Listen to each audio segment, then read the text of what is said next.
Welcome to Bucs Insider, presented by Verizon. Casey Phillips here with senior writer and editor Scott Smith. And Howdy. it feels like maybe we're just going to have a pattern of, we got some new coaches to talk about. Well, feels like this has been a thing now that it's just keep rolling through as guys. Yeah. You know, that's what happens this time of year. There's turnover all across the league. People get promoted, which you're excited about because it means they did a great job for you. And then that means you got to fill these spots. And or somebody retires. Or someone retires, which also is part of it today as well. So we figured we would start with this. So speaking of that one with the retirement, let's talk about our special teams coach. So we had a special teams coordinator opening because Keith Armstrong retired after 30 years of coaching in the NFL. Lots of success for him. Last 5 here in Tampa.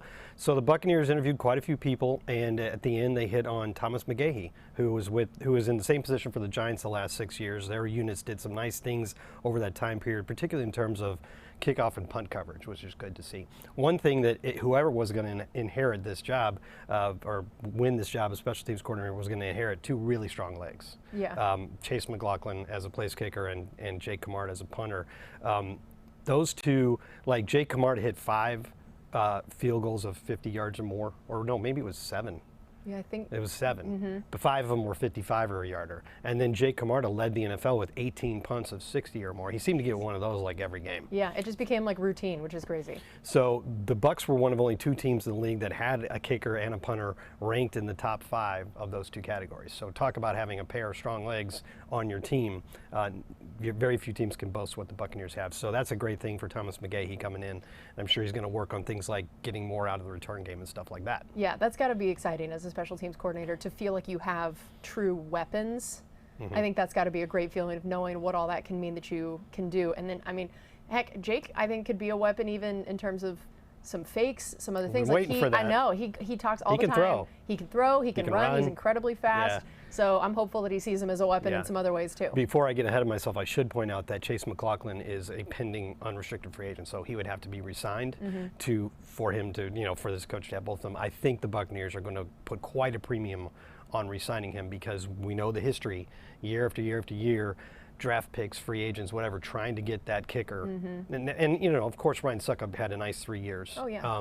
But to have a shot at locking down that position with a guy who is very accurate and has a big leg, you don't want to let that get away. Yes, and then there was another coach announced as well. We know that our offensive line coach, Joe Gilbert, had left to go be with the Panthers, and so tell us about who will be joining us. Well, it's Kevin Carberry, who was the assistant OL coach for the Saints, and that's a good place to be if you want to work with an offensive line. The Saints have consistently poured a lot of assets, draft assets and so on, into their offensive line. It's always been very, very important for them, especially in the Drew Brees era, and they've generally had really good offensive lines. So he's worked with guys recently like Andrus Peat and Ryan Ramczyk, and so he's been around a very good unit for some time now. And then I know also this is going to be a really exciting part to talk about in our show. So we've got those new coaches. Now, it seems like kind of a dead time of year around the Buccaneers, right? Other than basically you have you got coaches you're hiring, you're kind of talking about free agency. But the Buccaneers have something going on right now that I know both of us have talked about. We think is just one of the coolest things out there. So we have the 6th annual Girls Flag Football Classic. This tournament is absolutely incredible. 100 plus teams. Over 100 teams. I think it's 109 teams and over 2,000 athletes. This is happening right now. The Buccaneers are putting it on, and games started last night, but there was the actual kickoff event Tuesday night, and I got a chance to MC it. It was pretty incredible. But also I know that our co-owner, Darcy Glazer-Kasowitz, this is definitely a passion project of hers, and she spoke on Good Morning Football about the tournament. 109 teams. That's incredible. I love it. Think back to 6 years ago, because this is not just an overnight thing. You guys have been devoted to this. 6 years ago is when this all started. How has this grown, and how proud are you to see where it's blossomed today? There's year-over-year growth and participation. This is a sport that's just booming right now. And last night, we announced at our opening night that we're going to host the Girls Flag State Championship. So now the season will begin and end with the support of the Buccaneers, and we're just so happy to be there to support all the girls. It's just amazing to watch this, and I know also, here, this is basically the kickoff to the flag football season for all of these athletes, but now also the Bucs are going to be hosting the state championships, which is going to be awesome. So their season is basically beginning and ending here with the Buccaneers, showing their support of how much we believe in girls sports, girls being involved in sports, and it's just it's pretty incredible. And so, like I said, I got to MC the opening night kickoff. We had a panel discussion, we had a bunch of speakers, and it was amazing. I got up to the podium and I looked out. It was literally just a sea of girls' faces in their football jerseys. Yeah. It was truly an incredible thing. And I just found myself thinking, I would have killed for this in high school. Yeah. We didn't have flag football. I'm from Texas. Any way that we could have been involved in football would have been an amazing thing. And it's truly incredible the way that the Bucs have prioritized this so much and given so many opportunities for these girls. And one of the big themes of the event was the fact that flag football is now going to be an Olympic sport. And to think of how Florida is so far ahead so many ways in girls flag football, to know there are potentially girls in that audience Tuesday night that could be on the Olympic team. Sweet. And I was like, that's just such a cool thing to see the way that this sport is growing. Yeah, well said. I couldn't agree more. I think this is one of the best things the Bucs got going in the community in recent years. I love flag football. I think it's the fact that you've shown how much it's grown, and that sea of faces just shows that this was a void that needed to be filled. This was an opportunity that girls need to have in high school, and it's so great that it's growing. I just love it. Yep, I completely agree. So yeah, so the games are still going on these next couple nights. It's a 4-day event, so good luck to all of the athletes participating. Also, in this last week, we had the NFL honors. Yeah. It was right after our show we filmed last week, and so tell us a little bit about how the Bucs were honored with the honors. I don't think that we were expecting any award except potentially Baker Mayfield getting Comeback Player of the Year. That actually went to Joe Flacco of the Ravens, who played 5 games. But yeah. Oh wait, of the Browns. That's right. I said I know. Ravens. It's fine. Browns. I totally. But you know what? That's the whole thing. He was a comeback because all of a sudden it wasn't the Ravens. Came back off the couch. Yeah. Anyway, we did have players though that got recognized, and coaches. They got, the voting system each vote, there's 49 voters, and they each vote first, second, third, and you get 5 points for first, 3 points for second, and 1 point for third. So Baker, for instance, got 10 first place votes, but he also got like 10 second place votes and 13 third place votes, something like that. So he ended up with 93 points, was third in the list. But you can see here, Antoine Winfield got some love for Defensive Player of the Year. I think he was 6th in the balloting. Both Yaya and Kalijah got a couple votes thrown their way for Defensive Rookie of the Year. Todd Bowles got a vote for Coach of the Year. And Dave Canales, no longer with us, of course, but he got 2 votes for Assistant Coach of the Year for what he did with the Buccaneers. So there was some recognition of what the Buccaneers did. There were no actual awards, but, that was cool. Great to see them there. And, of course, again, not like we're biased, but we might have thrown a few more votes towards all those people. But it was good to see there was getting some recognition there. And, you brought up Chase McLaughlin earlier. This is the time of year where the whole free agent discussion is huge, especially, again, as we talked about them hiring coaches of – those coaches are intrigued to know who the players are that they'll be coaching. Yeah. So tell us where we sit at this point in terms of how many, especially unrestricted free agents, the Bucs have to know what this might look like. Yeah, the Bucs are facing a list of 18 potential unrestricted free agents. I say potential because right now you have the exclusive rights to negotiate. So you could sign any of these guys to a contract between now and the start of the legal tampering period on March 11th, and nobody else can talk to these guys till then.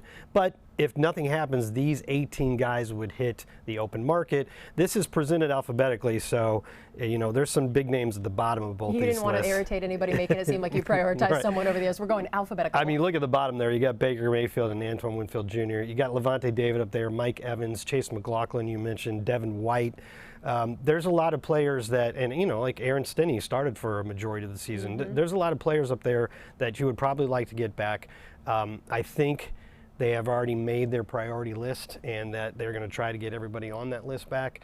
It's just, how do you do it? But can you afford it? And I'll tell you what, I have faith in Jason Light and Mike Greenberg and John Spytek and all of those people in that department, because we've seen them navigate several different types of off seasons. We saw after the Super Bowl when they did the whole keep the whole band together thing and somehow re-signed everybody, and then did it again for a good extent in 2021 or 2022. And then last year, when a lot of the bills came due from those type of contracts, to keep everybody together type of contracts, which were backloaded, the Buccaneers faced the most dead cap space in the league, and really had to figure out how to build and keep a competitive team under that restriction, and did so. One of the key signings obviously was Baker Mayfield, but they found a way to get it done. So this is just basically like a third different type of challenge, and I've seen enough from the last couple of years to think if they set their minds to it, as long as those players are amenable to returning, which I kind of feel like they are, but we'll see. That's up to them. but I think they'll find a way to get done everybody on their priority list. I agree. All right, well, something we're doing right now leading up to the draft on Insider is each week we're picking a different position and talking about how likely it is that the Bucs address it, especially early in the draft. So first round, maybe second. So let's talk about interior offensive line this morning. Where does that rank in your mind in terms of potential for being addressed very early on? It could be something that the Bucs do in the first 2 days, and they've done that a lot recently, with Luke Gedeke and Cody Mauch. They've been able to find good value like in the second round. It just kind of depends a little bit on this free agency thing. Aaron Stinnie was the starter there, and before him, Matt Filer, and they're both on that free agent list we just looked at. You've got Robert Hainsey, who's your center, but he has a lot of flexibility on the interior. So if you could find a guy that could play either center or guard, or maybe be flexible to play both, you'd have a lot of more options there. And if you could find a guy that you thought was plug and play from day one, like Cody Mauch was last year, you could really build on what they already think is a pretty good offensive line, especially with the way the tackles played last year. But if you could get even stronger in the middle, that could make a big difference. And there's some good candidates out there. All right, well, that's going to be interesting to keep an eye on. And of course, once we get a little bit closer, we'll be doing our Road to the Draft show where we break down even more about some of these different position groups and potential guys that we'll be targeting. Soon. Yes, we will be starting that very soon.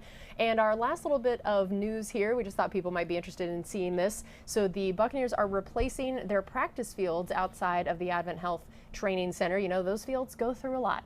Some big men running on them a whole lot, and especially a lot of those drills. I watched some of the offensive line, special teams drills. They tear that sucker up, and shout out to Rob Julian, our guy who takes care of all the fields and does an incredible job. And I know for all of us who try to keep a lawn looking nice, we would love to know how he does this, but they are restarting it right now. Well, I asked him why, because the Bucs, the fields have always looked really good, and they maintain them obviously very well. And I asked Rob, and was given a very detailed answer that made a lot of sense. Now, this is going to be skim surface compared to what he told me. But I'm sure he got very technical about it. He did. So this is this facility was opened in 2006, and these are the original fields from them. They have not been replaced. Now, why do you need to replace them when they look pretty good already? Well, year after year, they mow those lawns like every day during the season. And when you mow, you get some detritus, you get the clippings, and they try to get those clippings up, but they don't always get them all. And so over the course of years, they build up.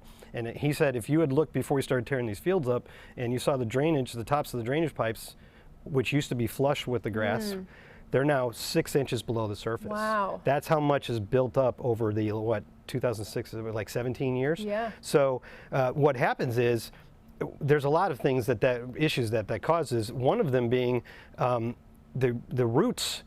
It catches moisture in there in this level above this ground, and you want your roots to grow down into the ground. Well, the roots don't have to grow in the ground because they can find the moisture here, so you're not getting that firmly entrenched. Also, the field is a little bit softer than they really want it to be, not to the point where players have minded. It's been fine, but ideally you would like it to be a little bit more firm than it is now because all that built up is a little soft. So you got all kinds of issues like insects and whatever diseases that can be fostered in that kind of that big glop on top. So they just want to get back to square one where it's flush with where it's supposed to be. That's going to be so interesting. I love that. So you got science on the Insider Show. Not very well football, put. We give you all of it. Some lawn care. What can't you get coming here to Insider? So we'll keep you guys updated on that and show you some of the progress as that goes along as well. That's going to do it for us on this edition of Bucs Insider. We'll see you next time.